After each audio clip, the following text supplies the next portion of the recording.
back to my YouTube channel and my dear learner, today again I am with you with an other Dawn article. और आपको पता है कि आपने channel में ना सिर्फ डॉन आर्टिकल पढ़ती हूँ बल्कि आपको उसकी ग्रामर भी बताती हूँ कि कौन सा वर्ब है, सब्जेक्ट है, और आपको मुख्तलिफ जो मीनिंग्स हैं वो बताती हूँ कि इसका सिनोनिम्स क्या होगा, एंटोनिम क्या होगा, इसका मीनिंग क्या होगा इस वर्ड का। ठीक है जी। ना मैं आपको साथ साथ फिर वो जो इडियम्स और फ्रेजेस जो हम यूज़ करते हैं आर्टिकल में जो यूज़ किए गए होते हैं राइटर की तरफ से, हम उनकी प्रैक्टिस भी करते हैं। ठीक है, तो हम अब आज का अपना आर्टिकल स्टार्ट करते हैं जो कि है ग्वादर अटैक। ठीक है जी। ये जो ग्वादर पे अटैक हुआ है फिर अफ़गानिस्तान की तरफ से, ये उसके मुतल्लिक़ ये जो आर्टिकल है। ठीक है जी।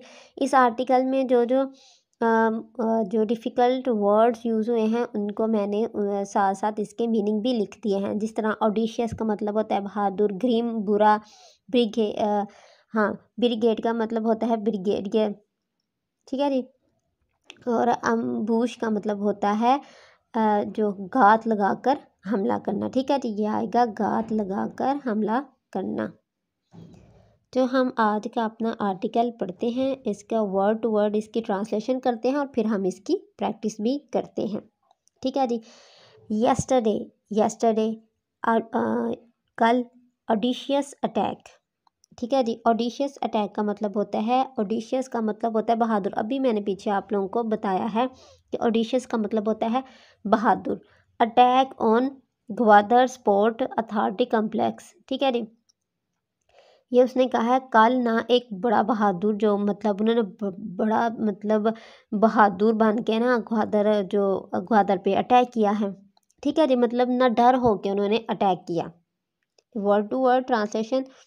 ठीक है जी। इज़ है येट अबी एन अदर, एक और, रिमाइंडर मतलब किसी को याद करवाना, reminder of the grim. Grim का मतलब क्या है जी? अब यहाँ ग्रीम का मतलब होता है बुरा, बहुत ही मतलब जो बुरी हालत होती है ना उसको। ट्रेजेक्ट्री का मतलब होता है, ट्रेजेक्ट्री का मतलब होता है रफ्तार। जो ग्रीम होता है बुरा, बहुत ही बुरा, ट्रेजेक्ट्री रफ्तार। ठीक है, ये वर्ड टू वर्ड उसका मीनिंग है, लेकिन आपको मैं बता दूँ ये किस तरह इसने राइटर ने इस एक्सप्रेशन को यूज़ किया है। ऑफ मिलिटेंसी अस्क्रियत पसंद इन अ कंट्री में। ठीक है जी, वर्ड टू वर्ड ट्रांसलेशन हो गई। अब हम कहते हैं कि कल जो एक निडर ग्वादर एयरपोर्ट पर जो हमला है, अभी तक वो हमारे मुल्क में जो अस्क्रियत पसंदी है ना उसकी जो तेज़ रफ्तार का रिमाइंडर है हमारे लिए। ठीक है जी, कि हमारे मुल्क में अस्कियत पसंदी बढ़ी है। ग्रीम ट्रेजेक्ट्री मतलब अस्कियत पसंदी की जो रफ्तार है वो बहुत बुरी है, बहुत ज़्यादा है। अस्कियत पसंदी की जो रफ्तार है वो बढ़ रही है और उसकी रफ्तार बहुत बुरी है। ठीक है ना, वो बढ़ती जा रही है। ये हमारे लिए एक रिमाइंडर है। ठीक है जी। अब हम इसका पोस्टमार्टम कर लेते हैं कि भाई कौन सा वर्ड जो है वो सब्जेक्ट है, वर्ब है, और किस तरह राइटर ने इस इतने से जो लाइन है उसको लिखा है। यस्टरडे आपको पता चला ये हो गया एडवर्ब। ठीक है जी। जितने भी एडवर्बियल फ्रेज होते हैं जिन टाइम के हवाले से, यस्ट कल परसों इतने सालों से, वो तो एडवर्बियल फ्रेज होते हैं। ठीक है जी। उसके बाद है audacious attack on the Gwadar port complex. कहते हैं ऑडिशियस अटैक मतलब एक न डर हमला। हम बात किसी करंडर हमले की बात कर रहे हैं ना कि ग्वादर पोर्ट, अगर हम किसी के वो कल ना ग्वादर पोर्ट पर एक न डर हमला किया, तो कल यस्टरडे ऑडिशियस अटैक न डर हमला किया ऑन ग्वादर पोर्ट पर। ये हमारा क्या आ गया पूरे का पूरा सब्जेक्ट। ठीक है, ये एक वर्ड का सब्जेक्ट, ये पूरी की पूरी लाइन एक हमारे पास सब्जेक्ट है। ठीक है जी। इस हमारे पास क्या हो गया इसका वर्ब। येट का क्या मतलब आ गया अभी। एन अदर रिमाइंडर एक और reminder of the grim trajectory बढ़ती हुई रफ्तार का। ऑफ, ठीक है जी। कहते इज है क्या है, मतलब वर्ब से हम पूछे क्या है। इज एन अदर रिमाइंडर एक और रिमाइंडर है, किस चीज़ का? रिमाइंडर को अब ये ऑफ लगा के हम लोग रिमाइंडर को एक्सप्लेन कर रहे हैं। Grim trajectory of militancy in country में बढ़ती हुई अक्सरियत पसंदी का। ठीक है जी। अब आपको समझ हो गया सब्जेक्ट क्या है, एडवर्बियल फ्रेजेस में क्या है, और हेल्पिंग वर्ब और ऑब्जेक्ट क्या है। ठीक है जी। अब हम आगे देखते हैं।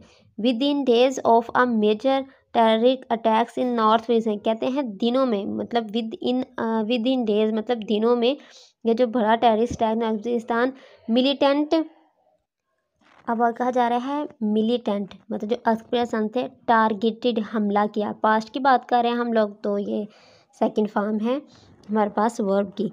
अब फैसिलिटी, एक फैसिलिटी पर, वो फैसिलिटी क्या थी, वो फैसिलिटी थी ये देखिए, विच चला गया रिलेटिव प्रोनाउन है, और ये हमारे पास क्या आएगा, ये हमारे पास इस जो फैसिलिटी है ना, इसको ये हमें एक्सप्लेन कर, इसके बारे में फर्दर इंफॉर्मेशन दे रहा है, और ये एक क्लॉज है, ठीक है जी। और ये एक एडवर्बियल क्लॉज है, क्योंकि ये एक हमारे पास जो एक जगह है ना, जगह को, मतलब ना तो ये नाउन है और ना ये एडजेक्टिव, ये एक जगह को हमें एक्सप्लेन कर रहा है, तो ये क्या हो जाएगा, एडवर्बियल क्लॉज, ठीक है जी। विच हाउस, जो कि हाउसेस थे, गवर्नमेंट ऑफिस, गवर्नमेंट के ऑफिस थे, इंक्लूडिंग, कह रहे हैं जो ऑफिस थे ना, उनको मज़ीद उसने इसी ही जो एक लाइन है ना, उसने एक इसमें बता दिया है, इंक्लूडिंग जो शामिल थे, those of the country security agencies, कहते हैं उन्हीं में से जो हमारे सिक्योरिटी एजेंसीज के हाउसेस थे ना, उसी में वो घर भी शामिल थे। ये एक फैसिलिटी थी, टारगेटेड फैसिलिटी, विच हाउसेस गवर्नमेंट ऑफिस, जो कि गवर्नमेंट ऑफिस के घर थे, ठीक है। एक तो उसने ये क्लॉज यूज़ कर लिया है, उसके बाद इंक्लूडिंग, मतलब उसी को उसने मज़ीद बेहतर बनाने के लिए, अपनी बात को पूरा करने के लिए इंक्लूडिंग लगा के ना एक प्रपोजिशन, उसके अंदर सिक्योरिटी एजेंसीज़ जो थी ना, उसको ऐड कर दिया कि जो घर थे वो सिक्योरिटी एजेंसीज़ के घर थे, ठीक है जी। आगे हम देखते हैं द मजीद ब्रिगेडियर एफिलिएटेड, जो कि एफिलिएटेड था with the band Balochistan liberation army. ये एक जो बैंड का मतलब होता है, मतलब ये बंद है, इस पे बैन है कि ये यहाँ वर्क नहीं कर सकती, ठीक है। बलूचिस्तान लिबरेशन आर्मी जो कि वो उसके साथ जो मजीद था, वो लिबरेशन बलूचिस्तान आर्मी के साथ एफिलिएटेड था, ठीक है जी, जो कि बैन है, ठीक है जी। एफिलिएटेड विद द बैन, उसने पहले ही बता दिया, बैन बलूचिस्तान आर्मी के साथ, जो कि पाकिस्तान में बैन है। क्लेम्ड रिस्पॉन्सिबिलिटी, उसने क्लेम किया, दावा किया, और उसने रिस्पॉन्सिबिलिटी लेने का दावा किया कि ये जो हमला किया है वो मैंने ही किया है, ठीक है जी। अब ये देखें, ये आपको वर्ड टू वर्ड मैंने इसका बता दिया कि किस तरह उसने राइटर ने ये लिखा है, ठीक है जी। द मजीद हमारे पास क्या आ गया, सब्जेक्ट के बाद क्या, एफिलिएटेड हमारे पास क्या आ गया जी, वर्ब, ठीक है।